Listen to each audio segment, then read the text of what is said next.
విద్యాశాఖలో పనిచేస్తున్న contract outsourcing ఉద్యోగుల ఆందోళన 14వ రోజుకు చేరుకుంది. ప్రభుత్వం తమ డిమాండ్లను పరిష్కరించాలని ఆవేదన చెందుతూ వినూత్న రీతిలో విశాఖలో ఉరితాళ్లు వేసుకుని నిరసన చేపట్టారు. ఇక ఇదే అంశానికి సంబంధించిన మరింత సమాచారం విశాఖ నుంచి మా ప్రతినిధి రాజు అందిస్తారు. 14 రోజులుగా విద్యాశాఖలో పనిచేస్తున్నటువంటి వాళ్ళందరూ కూడా నిరసన కార్యక్రమం చేపట్టారు. ఈ రోజు 14 రోజులుగా కూడా నిరసన కార్యక్రమాలు జరుగుతున్నాయి. ప్రభుత్వాన్ని వాళ్ళ డిమాండ్లు పరిష్కరించాలని చెప్పి కూడా కోరుతున్న నేపథ్యంలో ప్రభుత్వం పట్టించుకోలేదని చెప్పి ఈ రోజు అయితే వినూత్న రీతిలో విశాఖపట్నం జీవీఎంసీ దగ్గర నిరసన అయితే వ్యక్తం చేయడం జరిగింది. మెడకి ఉరితాళ్లు తగిలించుకొని వాళ్ళు నిరసన తెలియజేస్తున్నారు. అసలు వాళ్ళ డిమాండ్లు ఏంటి, విద్యాశాఖలో పనిచేస్తున్నటువంటి అవుట్సోర్సింగ్ కాంట్రాక్ట్ ఎంప్లాయీస్ డిమాండ్స్ ఏంటి, వాళ్ళని అడిగి తెలుసుకునే ప్రయత్నం చేద్దాం. కందర్ గారు చెప్పండి, అసలు ఈ 14 రోజులుగా చేస్తున్నటువంటి మీ నిరసన కార్యక్రమాలకు ప్రధాన కారణం ఏంటి? ఇప్పుడు ఈ రాష్ట్ర ప్రభుత్వం ఎన్నికల కంటే ముందు రెగ్యులర్ చేస్తామని, సమాన పనికి సమాన వేతనం ఇస్తామని చెప్పి మినిమం టైం స్కేల్ మీద జీవో నెంబర్ 40 జీవో నెంబర్ 5 ఇచ్చి అమలు చేయకుండా ఈరోజు ఎన్నికలకు పోతా ఉంది. మా న్యాయమైన డిమాండ్ల కోసం నెరవేర్చుతామని చెప్పి ఎన్నికల ముందు ఇచ్చిన హామీ ఏమైందని చెప్పి ఈరోజు ఉద్యోగులంతా వస్తూ ఉన్నారు. 2 నెలల నుంచి వేతనాలు కూడా పెండింగ్ ఉన్నాయి. కాబట్టి వేతనాలు పెండింగ్ పెడుతూ ఉద్యోగ భద్రత మీద ఈ రాష్ట్ర ప్రభుత్వం ఎట్లాంటి చర్యలు తీసుకునేది. అందుకని చెప్పే 25,000 మంది ఉద్యోగులు బాధతో లాస్ట్ అస్త్రంగా ఈ సమ్మెని ఎంచుకున్నారు. 14 రోజుల నుంచి సమ్మె చేస్తూ ఉన్నారు. కనీసం అధికారులు కానీ ప్రభుత్వం కానీ సానుకూలంగా ఉండాలనే ఆశ లేకుండా ఈ చిరుద్యోగుల పట్ల కఠినంగా మెమోలు ఇవ్వడం, టెర్మినేట్ చేస్తామని సోకాశ నోటీసులు పంపించడం బెదిరించే పద్ధతిలో ఉంటుంది తప్ప చిరుద్యోగులు వీళ్ళు చేస్తుంది న్యాయమైన డిమాండ్, మనం ఇచ్చిన హామీ కదా ఇచ్చాము, దాన్ని అమలు చేయట్లేదు అనే పద్ధతిలో ప్రభుత్వం వ్యవహరించకుండా ఇట్లా బెదిరించడం కూడా సరైన పద్ధతి కాదు. డిమాండ్లు ఏంటి?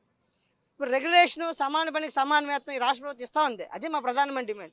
ఈ 2 డిమాండ్స్ నెరవేరితే తప్ప ఈ సమ్మె విరమింపు చేయదు. మేము కూడా ఆల్టర్నేటివ్ డిమాండ్ కూడా పెట్టాం. మీరు రెగ్యులరేషన్ చేయలేని పద్ధతిలో హెచ్ఆర్ పాలసీ వెంటనే అమలు చేయండి. ఆ అమలు చేసి వాటిని కూడా మీరు ఇంప్లిమెంటేషన్ చేయండి. ఇప్పుడు ఎన్ఆర్జీఎస్లో కానీ వెలుగులో కానీ ప్రాజెక్టులో ఉండే ఉద్యోగులకి హెచ్ఆర్ఈ పాలసీ ఉంది. మరి దీన్ని కూడా హెచ్ఆర్ పాలసీ అమలు చేయాలని కోరుతాను.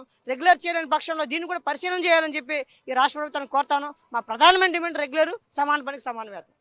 ఈ సమగ్ర శిక్ష అభియాన్లో ఏ విభాగాలు పనిచేస్తున్నాయి, ఎంతమంది ఉంటారు? ఈ సమగ్ర శిక్ష సంబంధించి ఎంఈఓ ఆఫీసులో పనిచేసే సిబ్బంది, అదేవిధంగా డిపి ఆఫీసులో పనిచేసే సిబ్బంది, హై స్కూల్లో పనిచేస్తే ఆర్ట్ క్రాఫ్ట్ పీఈటీ సిబ్బంది, కేజీబీవీలో పనిచేసే ప్రిన్సిపల్ దగ్గర నుంచి టీచర్స్, పీఈటీస్, నాన్ టీచింగ్ సిబ్బంది, ఇట్లా 25,000 మంది ఉద్యోగులు రాష్ట్ర వ్యాప్తంగా ఎప్పుడూ లేదు చరిత్రలో సమగ్ర శిక్ష ప్రాజెక్ట్ వచ్చిన చరిత్రలో 20 ఏళ్ళ తర్వాత మొత్తం ఉద్యోగులు సమ్మెకి వెళ్ళడం ఇదే మొదటిసారి. ఈ సమ్మెలో కూడా వాళ్ళ న్యాయమైన డిమాండ్స్ పరిష్కారం కోసం చాలా కఠినంగా సమ్మెని నిర్వహిస్తున్నారు. సమ్మె కూడా ముందుకెళ్తుంది. రేపు 5వ తేదీన కూడా చెలో ఎస్పీడీ కార్యక్రమాన్ని పెట్టాం. రేపు 4వ తేదీన మొత్తం కుటుంబ సభ్యులతో అన్ని జిల్లా కేంద్రాల్లో ర్యాలీ కూడా పెట్టాం. కాబట్టి ప్రభుత్వంపై సానుకూలంగా చర్చలు జరుపుతూనే మమ్మల్ని వైపు బెదిరిస్తూ ఉంది. ఈ బెదిరింపులకి ఎట్లాంటి భయపడేది లేదు. చర్చలు ఇంతవరకు జరిగాయి, ఏం చెప్తుంది ప్రభుత్వం? చర్చలు గౌరవ మంత్రి గారు అధికారులు చర్చలు కూర్చున్నారు.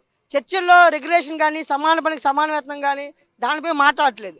అది మా డిమాండ్ కాదు. చిన్న ఏమైనా డిమాండ్లు ఉంటే వాటిని నెరవేరుస్తాం కదా తప్ప మేము రెగ్యులర్ చేయము. సమాన పనికి సమాన వేతనము మీరు ఇంకా కొనసాగిస్తే మీ పల్లెస్లో వేరే వాళ్ళు ప్రత్యామ్నాయం చేస్తున్న పద్ధతిలో ఉంటుండే తప్ప వాటిని పరిష్కరించే పద్ధతిలో వాళ్ళు ఉండడం లేదు.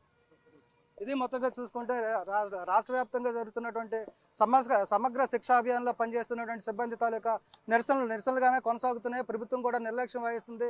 ఏదైతే వాళ్ళ డిమాండ్లు ఉన్నాయో సమాన పనికి సమాన వేతనం ఇవ్వాలని చెప్పి దాన్ని ముందు పరిష్కరించాలి. తర్వాత చిన్న సమస్యల గురించి మేము పెద్దగా పట్టించుకునే పరిస్థితి ఉండదు. ప్రభుత్వం కానీ ముఖ్యమంత్రి కానీ దిగి రావాల్సిన పరిస్థితి లేనంటే రాబోయే రోజుల్లో మరింత ఉద్యమాన్ని అయితే ఉధృతం చేస్తామని చెప్పి తెలియజేస్తున్న పరిస్థితి. వీడియో జర్నలిస్ట్ స్వామితో రాజు, ఐ న్యూస్.